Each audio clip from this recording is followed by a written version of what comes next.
पवन खेसारी को चुनाव प्रचार में बुलाकर भीड़ लगवाने वालों, अपने दम पे चिराग पासवान भैया जैसा भीड़ लगा के दिखाओ। टैलेंट है टैलेंट, तभी तो इतना भीड़ है। आप बिहार के लोग भी जान चुका है कि किसका साथ देना है किसका नहीं देना है, क्योंकि बिहार को डेवलपमेंट करना है तो ओनली वन चिराग पासवान भैया को अपने दम पे इतना भीड़ इकट्ठा करके दिखाओ तो मानू। चिराग पासवान भैया एकलौता ऐसे नेता हैं जो किसी भी स्टार का बिना सहारा लिए हुए इतना भीड़ इकट्ठा करते हैं।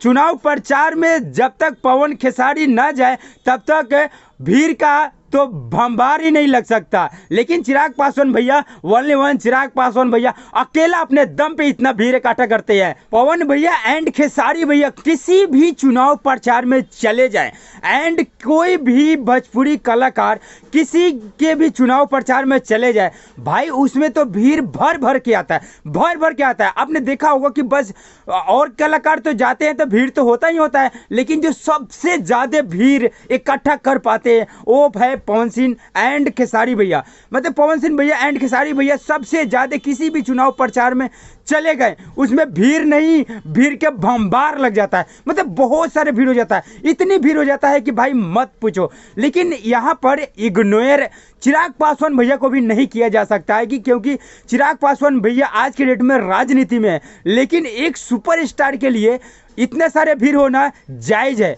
वो सही लगता है कि चलो भाई कोई बात नहीं है, सुपरस्टार है तो उसके लिए इतने सारे भीड़ लग रहा है, क्योंकि उनको बच्चा बच्चा सारे जानते हैं। मतलब छोटे बच्चे बच्चे तक भी जानते हैं कि कौन है ये, कौन सा सुपरस्टार है, ये खेसारी भैया है तो ये पवन सिंह भैया है। लेकिन एक नेता के तौर पे देखा जाए तो इतना भीड़ नहीं लगता है। बिहार के बहुत सारे नेता हैं, लेकिन कोई भी व्यक्ति अगर कहीं भी भाषण देने चला जाए, जब तक उसमें कोई सुपरस्टार ना हो, अकेले अपने दम पे इतना भीड़ इकट्ठा नहीं कर सकते जितना चिराग पासवान भैया कर देते हैं। चिराग पासवान भैया कहीं भी खड़ा हो जाए भाई, लाख नहीं लाखों लाख में भीड़ होती है, क्योंकि चिराग पासवान भैया ऐसे भाषण देते हैं ना, इतना अच्छा भाषण देते हैं ना कि सबको सुन के लगता है कि हाँ बंदे में दम है। अब बंदा बोलता है ना, किसी के ऊपर गलत टिप्पणी नहीं करते हैं। आप लोगों को पता भी होगा कि उनकी माँ को भी गालियां दिया जाता है स्टेज पे, लेकिन आज तक चिराग पासवान भैया ने कभी भी गलत तरीके से कभी भी जवाब नहीं दिया, गलत टिप्पणी नहीं किया, कभी भी गलत तरीके से कभी नहीं उस बातों को लिए, बल्कि पॉजिटिव वे में उनको आंसर दिया, पॉजिटिव वे में उनको जवाब दिया। इस तरीके का नेता ही चिराग पासवान भैया जैसे नेता ना बिहार को डेवलपमेंट कर सकते हैं, बिहार को आगे बढ़ा सकते हैं।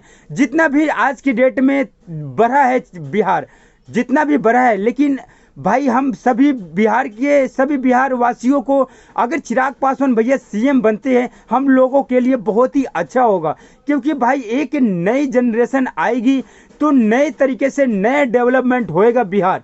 तो इसलिए चिराग पासवान भैया को नेक्स्ट सीएम ऑफ बिहार बनाना जरूरी है, क्योंकि बिहार को रोकना है बिहार से बाहर जाने वाले लोगों को कमाने वाले। जब तक बिहार से बाहर कमाने जाने वाले लोग नहीं रुकेंगे, बिहार में जब लोग ही नहीं रहेंगे तो बिहार का डेवलपमेंट कहां से होगा। बिहार में बंदे तब रुकेंगे जब बिहार में कोई रोजगार होगा, और बिहार में रोजगार तभी हो सकता है जब चिराग पासवान भैया जैसा नेता सीएम हो। जय हिंद गाइस, अपनी राय जरूर बताएं, क्या चिराग पासवान भैया बिहार के सीएम बन के रोजगार ही रोजगार कर पाएंगे? एंड अपनी राय जरूर बताएं। जय हिंद। पवन खेसारी जब तक चुनाव प्रचार में न जाए तब तक आपका कभी भी सफल नहीं